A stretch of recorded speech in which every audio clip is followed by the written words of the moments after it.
வெறும் ரசிகர்கள் கூட்டம், தற்குறிகள் அப்படின்னாங்க. இதெல்லாம் மக்கள் மனசுல ஒரு ஆறாத ஒரு வடுவை ஏற்படுத்துச்சு. ஜென்சின்ற ஒரு செக்டார் அப்படியே வேற ஒரு தளத்திற்கு ஜம்ப் ஆகுது. இந்த திராவிட இயக்கங்கள் செய்ய தவறியது என்னன்னு கேட்டீங்கன்னா, எதிர்பார்க்காத சமயத்துல திராவிட கட்சியில ஓரம் கட்டிட்டு இன்னைக்கு விஜய் அவர்கள் லீடிங்ல போயிருக்காரு. சீமான் போன்றவர்கள் வரும்போது ஒரு இளைஞர்கள் பட்டாளம் திரளுது. சமூக இயங்கியலை இவங்க புரிஞ்சிக்கவே தயாரா இல்ல.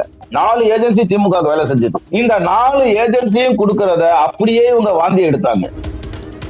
தேர்தலுக்கு முன்னாடி கருத்து கணிப்பு, தேர்தலுக்கு பின்னாடி கருத்து கணிப்பு, என்ன ஆச்சு அதெல்லாம்? இதையெல்லாம் பார்த்து கொண்டிருக்கக்கூடிய மக்கள் சரியான ஒரு படிப்பனையை இன்னைக்கு கொடுத்திருக்கிறாங்க. புதிய சிந்தனை நேயர்களுக்கு வணக்கம். இன்றைய சிறப்பு நேர்காணலில் நம்முடைய இணைந்திருக்கும் சிறப்பு விருந்தினர், அரசியல் ஆய்வாளர் மற்றும் அரசியல் திறனாய்வாளர் திரு பெரியார் சரவணன் அவர்கள். சார் வணக்கம். வணக்கம் ஆண்டனி. வணக்கம். வணக்கம். நீண்ட நாட்களுக்கு பிறகு சந்திக்கிறோம். நாளைக்கு அப்புறம். கண்டிப்பா. சார், இப்ப என்னன்னா 2026 சட்டமன்ற தேர்தல் இன்னைக்கு மிகப்பெரிய திருப்பு முனையாக பல்வேறு கருத்து கணிப்பை உடைச்சிட்டு இன்னைக்கு விஜய் அவர்கள் வந்திருக்காரு. முதல்ல திரு விஜய் அவர்கள் இந்த அளவுக்கு வாக்கு வாங்குவாரா அப்படின்னு யாரும் எதிர்பார்க்காத சமயத்துல திராவிட கட்சியில ஓரம் கட்டிட்டு இன்னைக்கு விஜய் அவர்கள் லீடிங்ல போயிருக்காரு. எப்படி தோழர் பாக்குறீங்க? அதுக்கு முன்னாடி நான் உங்ககிட்ட ஒண்ணு கேட்கிறேன், யாரு எதிர்பார்க்கல அப்படின்னு சொல்லுங்க. யாரு எதிர்பார்க்காத வெற்றி இது. ஏறக்குறைய 2 ஆண்டுகளுக்கு முன்னாடியே நாம இதெல்லாம் பேசியிருக்கோம், ஞாபகம் இருக்கா? நம்ம சேனல்லயே அது இன்னைக்கு நடந்திருக்குது. இந்த வெற்றி மக்களோட கொந்தளிப்ப, மக்களோட என்ன சொல்றது, அந்த ஆதங்கத்தை வெளிப்படுத்தி இருக்கிறாங்க அப்படின்னு தான் நம்ம இதை புரிஞ்சுக்க முடியும்.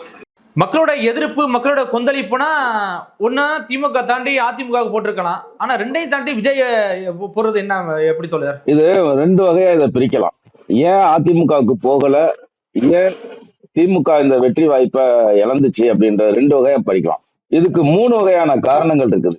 ஒண்ணு, திமுக வெறும் விளம்பரத்தின் மூலியமாகவே, ஒட்டுமொத்த ஊடகத்தையும் விலைக்கு வாங்குவதன் மூலியமாகவே,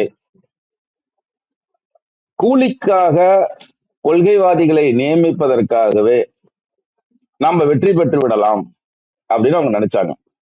எப்படிங்க?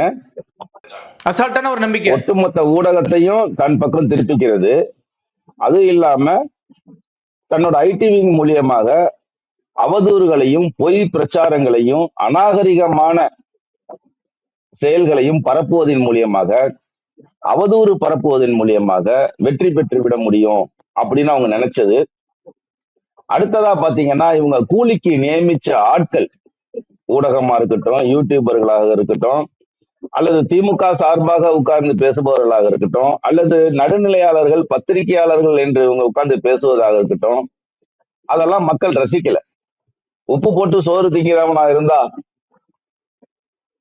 ஓட்டு போடுவானா அப்படின்னு ஒருத்தர் கேட்கிறாரு அப்படின்னு கேட்டீங்கன்னா, அப்ப இதை கேட்கிறவன் என்ன பண்ணுவான்?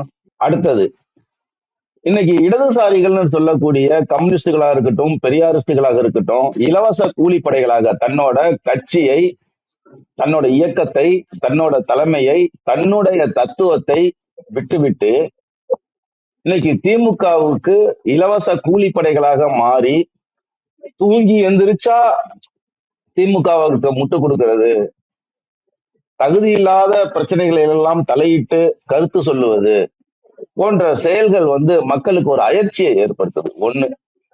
அடுத்ததா பாத்தீங்க அப்படின்னு கேட்டீங்கன்னா, இவர்களோட மலடு தட்டி போன அரசியல், இந்த அரசியல்வாதிகளோட மலடு தட்டி போன அரசியல், அதே போல இவர்கள் பேசும் மொழி இந்த இளைஞர்களுக்கு புரியாமல் போனது. காரணம் என்னன்னு கேட்டீங்கன்னா, எளிமையாவே ஒரு கேள்வி நீங்க முன்வைக்கலாம். இன்னைக்கு இருக்கக்கூடிய அரசியல்வாதிகளுக்கும் இந்த மக்களுக்கும் என்ன சம்பந்தம்னு ஒரு கேள்வி இருக்குல்ல, என்ன தொடர்பு? ஏதாவது இவர்களுக்குள்ள ஒரு தொடர்பு இருக்கா? காரணம், இந்த மாவட்ட செயலாளர்களுக்கும் மக்களுக்கும் ஏதாவது தொடர்பு இருக்கா? எதுவுமே கிடையாது. பண்ணையார் மனநிலை. எப்படி இந்த பண்ணையார் பார்ன் இன் சில்வர் ஸ்பூன் சொல்லுவாங்க, அது மாதிரியான மனநிலை மக்களுக்கு ஒரு அயற்சியையும் சோர்வையும் அவநம்பிக்கையையும் கொடுத்தது. அதன் வெளிப்பாடு அதிமுகவுக்கு போக வேண்டிய வாக்குகள், திமுகவை எதிர்த்து வீழ்த்தி அதிமுகவுக்கு போக வேண்டிய வாக்குகள் என்னவா மாறுச்சு அப்படின்னு கேட்டீங்கன்னா, அங்க அதிமுகவுல இருக்கிறது யாருன்னு ஒரு கேள்வி வருது இல்ல. அதே நிலைதான் அதிமுகவிலையும், ஏறக்குறைய அதே நிலை நிலவுது. அப்ப அவங்க வந்து ஒரு மாற்று சக்தியை வந்து தேடுறாங்க. ஒரு ராய்சன் சொல்லிட்டு அமெரிக்காவோட ஒரு பொலிட்டிக்கல் அனலிஸ்ட், ஒரு தமிழ்நாட்டுல வந்து ஏறக்குறைய 2000 ஆண்டு வரலாற ஒரு ஆராய்ச்சி பண்றாரு. இங்க இருக்கக்கூடிய இலக்கியங்கள், வேத சாஸ்திர புராணங்கள், திராவிட இயக்க வரலாறு எல்லாத்தையும் ஆய்வு பண்ணிட்டு கடைசியா கலைஞரை கூட ஒரு பேட்டி எடுத்தாரு. அது ஒரு புத்தகமாவும் வந்துச்சு. அப்ப அவர் அதுல எழுதினாரு, கலைஞர் வந்து தன்னை வந்து ஒரு ராஜராஜ சோழனாகவே நினைத்து கொண்டு வாழ்ந்து கொண்டிருக்கிறார் அப்படின்னு அதுல எழுதினாரு. அப்ப அவர் அது மட்டும் எழுதல, அவர் இன்னொரு செய்தியையும் சொன்னாரு.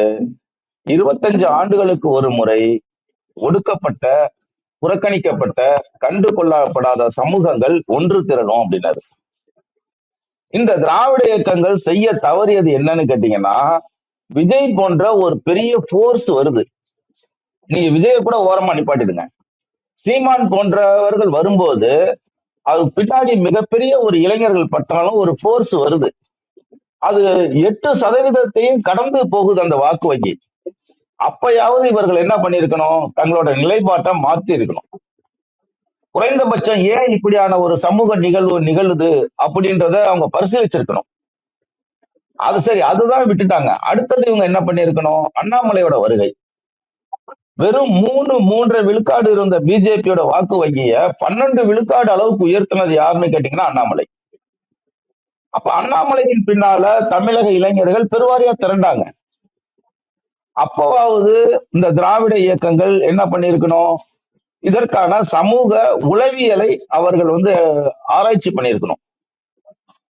அதற்கு சரியான ஒரு மாற்று தீர்வை இவர்கள் முன் வச்சிருக்கணும். அதையே இவர் செய்ய தவறிட்டாங்க. அப்ப இதே காலகட்டத்துல சற்று ஏறக்குறைய தான் விஜயோட வருகை இருக்குது. அப்ப விஜயோட வருகைய இல்ல தொடர், இப்ப நீங்க சொன்ன மாதிரி திராவிட கட்சிகள் மாற்றா திரு சீமான் அவர்கள் 8% வாக்கு வென்றார்கள் அப்படின்னு சொன்னீங்க. ஆனா இன்னைக்கு சீமானும் புறக்கணிக்கப்பட்டாரு. அப்ப வந்து ஒட்டுமொத்தமா வர அந்த இடத்துக்கு தான் வரேன். நான் மாற்றான்னு சொல்ல வரல. சீமான் போன்றவர் வரும்போது ஒரு இளைஞர்கள் பட்டாளம் திரளுது, அண்ணாமலை போன்றவர் வரும்போது ஒரு இளைஞர்கள் பட்டாளம் திரளுது.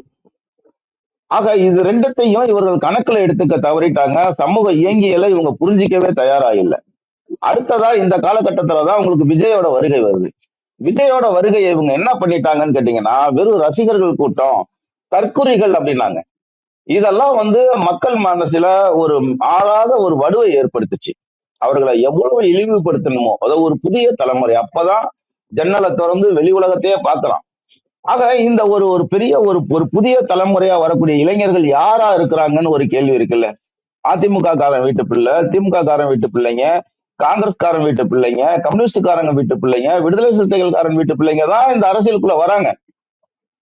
அவர்களை என்ன நோக்கத்திற்காக இவர்கள் ஒரு மாற்றை தேடுகிறார்கள் என்பதை பரிசீலிக்கவே தயாரா இல்லாம அவர்களை தட்டையாக அணுகுவது, அவர்களை இழிவுபடுத்துவது, தற்குறிகள் என்று சொல்லுவது, அதன் மூலியமா என்ன பண்ணிட்டாங்கன்னா வெகு மக்களோட வெறுப்பை இவர்கள் மேலும் மேலும் சம்பாதிச்சாங்களே ஒழிய ஏன் இப்படியான ஒரு சமூக நிகழ்வு நிகழுது அப்படின்றத இவங்க பரிசீலிக்கவே இல்லை. இன்றைய வரை யாரும் பரிசீலிக்கல. ஆக இந்த ஆட்சியாளர்களுக்கு எதிரான அதிருப்தி, இவர்கள் வைக்கக்கூடிய கொள்கை கோட்பாடுகள், திராவிடம்ன்றதும் பெரியார் என்பதும் போலியாக ஓட்டுக்காக பயன்படுத்துவது. பெரியார் இத ஒண்ணு இல்ல, ஒரு சின்ன உதாரணம் சொல்றேன். கியூபாவோட புரட்சியை முன்னின்று நடத்தினது சேகுவேரா. அந்த தேசத்தின் தந்தையாக கொண்டாடப்பட்டவன் யாரு? சேகுவேரா. அந்த தத்துவத்தை, அந்த போராட்ட குணத்தை நீர்த்து போவதற்காக அமெரிக்காக்காரன் என்ன பண்ணான் தெரியுங்களா? அவன் தூக்கி கொண்டாட ஆரம்பிச்சுட்டான். டி ஷர்ட்ல சேகுவேரா படம், டீ கப்புல சேகுவேரா படம், செருப்புல சேகுவேரா படம், பெண்களோட உள்ளாடையில சேகுவேரா படம், இப்படி எல்லா இடமும் அதை பயன்படுத்தி அதை டைலூட் பண்ணி அதை நார்மலைஸ் பண்ணிட்டாங்க. அதே போல பெரியார் என்கின்ற ஒரு பெரு நெருப்பை இவங்க என்ன பண்ணிட்டாங்கன்னு கேட்டீங்கன்னா, இவர்கள் அரசியல் சூதாட்டத்திற்கு பயன்படுத்திட்டாங்க. ஆக இது மிகப்பெரிய ஒரு பின்விளைவை ஏற்படுத்துது. இதையும் தூக்கி அப்படி ஓரமா வைங்க. அடுத்ததா, இந்தியாவுல வேற எந்த கட்சிக்குமே கிடையாது, திமுகவுக்கு மட்டும்தான் 4 ஏஜென்சி வேலை செய்யறாங்க. ஸ்ட்ராட்டஜிக்கல் ஏஜென்சி 4 ஏஜென்சி திமுக வேலை செஞ்சது. இந்த 4 ஏஜென்சியும் கொடுக்கறத அப்படியே இவங்க வாந்தி எடுத்தாங்க. சுய அறிவு கொண்டு இவங்க பரிசீலிக்கவே தயாரா இல்லை. அது மட்டுமல்ல, இவர்கள் என்ன பண்ணிட்டாங்க அப்படின்னு கேட்டீங்கன்னா, இந்த சமூக பரிணாமத்தை கணக்குல எடுத்துக்காம ஜென்சின்ற ஒரு செக்டார் வந்து அப்படியே வேற ஒரு தளத்திற்கு ஜம்ப் ஆகுது. அவர்களோட இவர்கள் பயணப்படாம இவங்க என்ன பண்ணிட்டாங்க, ஒரு வரட்டுத்தனமான பெரியாரையும் திராவிடத்தையும் ஓட்டுக்காகவும் அரசியல் ஆதாயத்திற்காகவும் இவர்கள் அரசியல் தேர்தல் சூதாட்டத்திற்காகவும் பயன்படுத்தி, அதிமுக என்ன பெரிய கட்சா, அதிமுக எனக்கு பெரிய எதிரியா அப்படின்னு என்ன பண்ணிட்டாங்கன்னு கேட்டீங்கன்னா, நேரடியாக பிஜேபியை எதிரியா இங்க கொண்டு வந்து நிப்பாட்டினாங்க. தமிழ்நாட்டுல பிஜேபி வளர்வதற்கு முக்கிய காரணம் என்னன்னு கேட்டீங்கன்னா, திமுகவோட ஒரு தவறான ஸ்ட்ராட்டஜி தான். இதை நீங்க இன்னும் எளிமையா புரிஞ்சுக்கணும்னு கேட்டீங்கன்னா, 35 ஆண்டுகளுக்கு மேல மேற்கு வங்கத்துல கம்யூனிஸ்டுகள் ஆட்சி செய்தார்கள். எதிர்கட்சியாக காங்கிரஸ் இருந்தது. நீங்க நல்லா ஒண்ணு புரிஞ்சுக்கணும், மேற்கு வங்கத்துல கம்யூனிஸ்டுகள் ஆட்சி செய்தார்கள் 35 ஆண்டுகளுக்கு மேலாக. அங்க காங்கிரஸ் எதிர்கட்சியாகவும் இருந்தது, 2 கட்சியும் பலமா இருந்தது. இந்த 2 கட்சியையும் வீழ்த்தினால்தான் பிஜேபி அதிகாரத்திற்கே வர முடியும். அப்படின்றதுனால என்ன பண்றாங்க, மம்தாவை உள்ளே இறக்கி அங்க இருக்க சிங்கூர் கலவரத்தை ஏற்படுத்தி அங்க இருக்கக்கூடிய கம்யூனிஸ்டுகளையும் அங்க இருக்கக்கூடிய காங்கிரஸ்காரங்களையும் ஒட்டுமொத்தமா தொடச்சி எடுத்துட்டு இன்னைக்கு என்ன ஆயிடுச்சு, மம்தாவும் கம்யூனிஸ்டும் இல்ல, காங்கிரஸும் இல்ல. இன்னைக்கு அங்க இருக்கக்கூடியது மம்தாவும் பிஜேபி தான். இன்னைக்கு பிஜேபி அங்க ஆட்சியும் பிடிக்கிற நிலைமைக்கு வந்துருச்சு.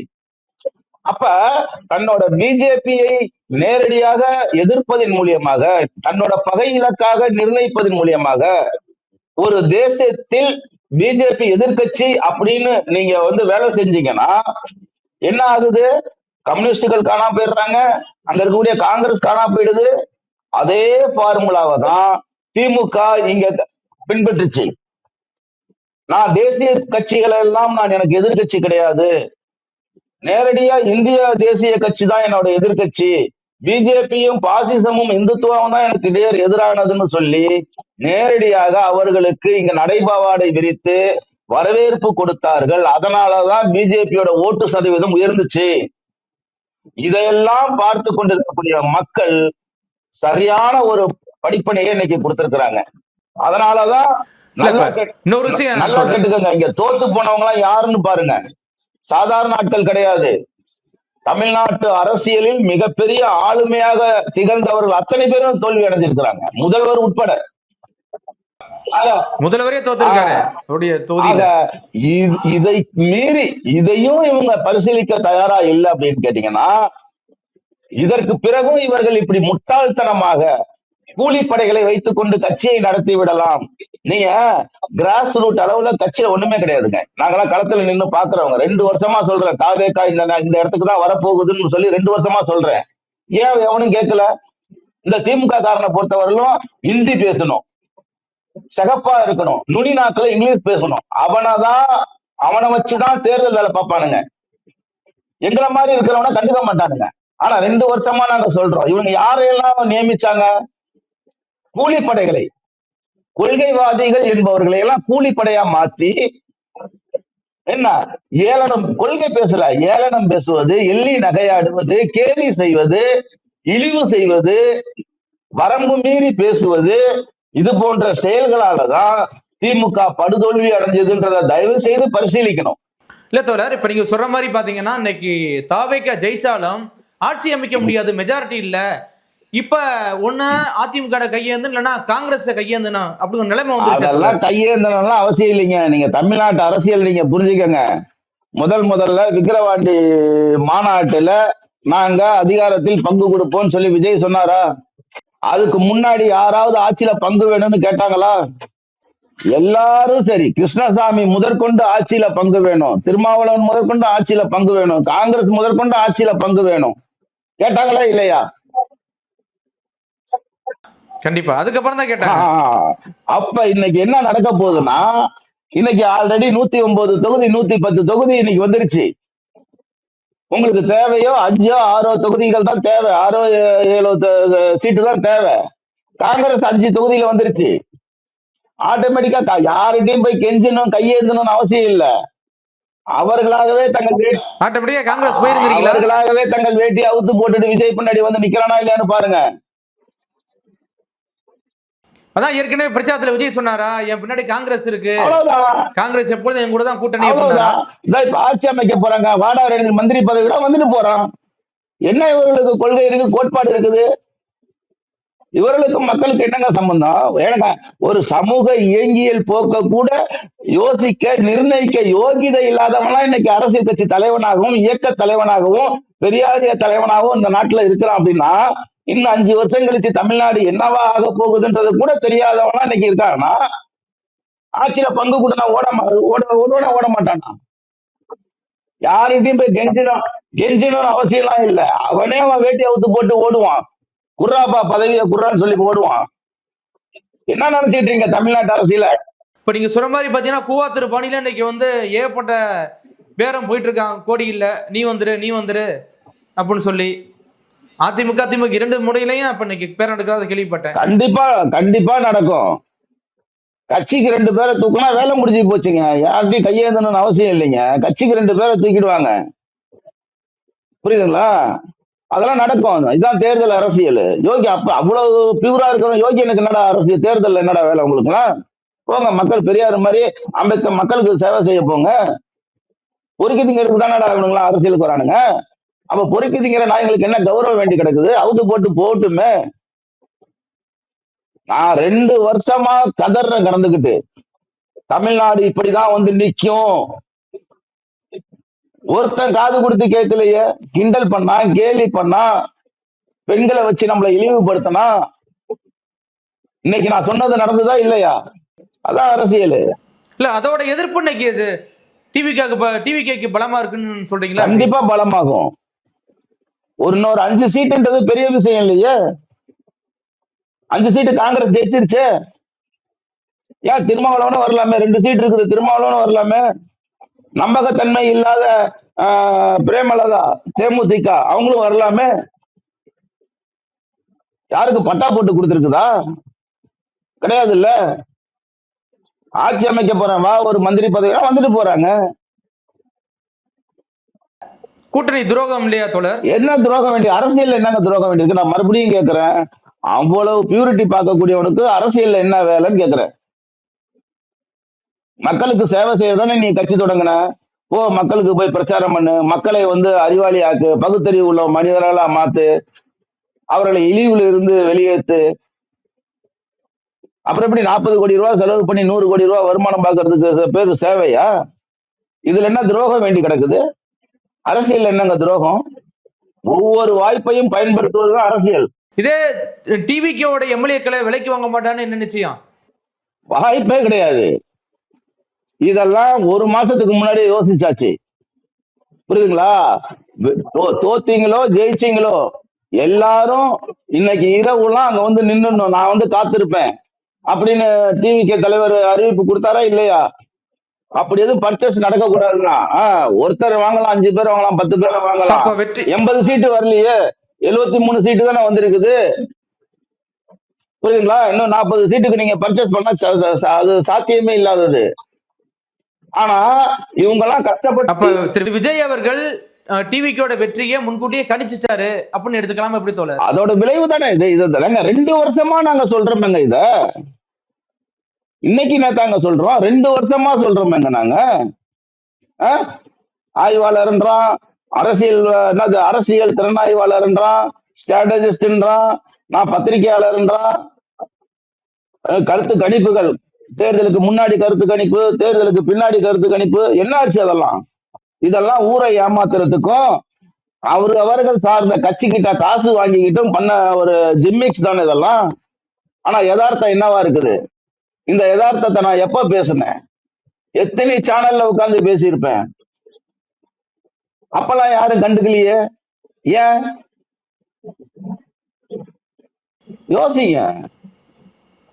இல்ல தொடர், நீங்க சொல்ற மாதிரியே பாத்தீங்கன்னா இன்னைக்கு திரு விஜய் மூலியமா RSS பிஜேபி தமிழ்நாட்டுக்கு உள்ள நுழைஞ்சிருச்சு அப்படிங்கிற குற்றச்சாட்டை அதே அரசியல் திறனாய்வாளர் மூத்த பத்திரிகையாளர் இன்னைக்கு சொல்றாங்கல்ல. ஒரு விஷயம் புரிஞ்சுக்கங்க, நான் தொடர்ந்து சொல்லிக்கிட்டு வர ஒரு செய்தி என்ன அப்படின்னு கேட்டீங்கன்னா, நீங்க நாம் தமிழரையும் பிஜேபியையும் கடைசி வரிசைக்கு தள்ளணும்னா தாவேகாவுல மட்டும்தான் முடியும். சீமான் பேசாத பேச்சா? எவ்வளவு இழிவுபடுத்தி அசிங்கப்படுத்தி திராவிடத்தை பெரியார பேசி 83 வழக்கு 63 வழக்குகள் தமிழ்நாடு முழுவதும் தோழர்கள் புகார் கொடுக்கப்பட்டு ஒரு வழக்குல கூட ஒரு புகார்ல கூட இதுவரை திமுக நடவடிக்கை எடுத்ததா? சரி, அதை விடுங்க. இன்னைக்கு இவ்வளவு தூரம் பேசின யாராவது நாம் தமிழரை வீழ்த்துனாங்களா? பிராமண கடப்பாறையை எடுத்து நான் வீழ்த்துவேன்னு சொன்னாரு, அந்த சீமானை யாருக்காவது வீழ்த்த முடிஞ்சதா? வீழ்த்துறதுக்கான துணிச்சல் இருந்ததா? அதுக்கான சக்தி இருந்ததா? இல்ல பிஜேபிய வேரோடி மண்ணோடையும் இந்த மண்ணுல இருந்து குடுங்கி எரிகிறதுக்கான எத்தனை பேத்துக்கிட்ட வேலை திட்டம் இருந்தது? எதை நோக்கி இவங்க போனாங்க? இவர்கள் ஆட்சியில தானே பிஜேபி வளர்ந்தது. இன்னைக்கு தாவேகா வந்ததுக்கு அப்புறம் தானே இன்னைக்கு செல்லா காசா இன்னைக்கு நாம் தமிழர் மாறி நிக்குது. பிஜேபி இடம் இல்லாம அரசியல் அனாதையா இன்னைக்கு நிக்குது. ஏன் இதெல்லாம் யோசிக்க மாட்டேன்றீங்க? எவனோ வயிற்று பொழப்புக்காக வந்து தாவேகா வந்தா பிஜேபி வந்துடும். ஏன்னா இதுக்கு முன்னாடி இப்ப பிஜேபி வரலையா? அப்ப பிஜேபி 3% 18% கொண்டு வந்தவன் ஏன் அந்த கேள்வி வர மாட்டேனுது? அதனால இவர்கள் வந்து ஏமாத்துறா. இன்னும் பிஜேபி திமுக இல்லைன்னா தமிழ்நாட்டை காக்கா தூக்கிட்டு போயிடும், பிஜேபி தூக்கிட்டு போயிடும் அப்படின்லாம் நம்மள வந்து பயமுறுத்தி நம்மள இலவச கூலி ஆட்களா அவன் மாத்த முயற்சி பண்றான். சுய சிந்தனை இல்லாத சில பெரியாரிஸ்டுகள் வேண்டுமானா அதுக்கு மயங்கலாம். நாங்க மக்களாக மக்களோட மனநிலையை ஒட்டி பேசிக்கிட்டு இருக்கிறேன் நானு. கண்டிப்பா தோழர், பொறுத்திருந்து பார்க்கலாம் என்ன நடக்குது. எப்ப தலைவர் திரு விஜய் அவர்கள் எப்ப சிஎம் பதவிக்கு ஏற்பான்னு பொறுத்திருந்து பார்க்கலாம். மிக்க நன்றி தோழர். நன்றி, வணக்கம்.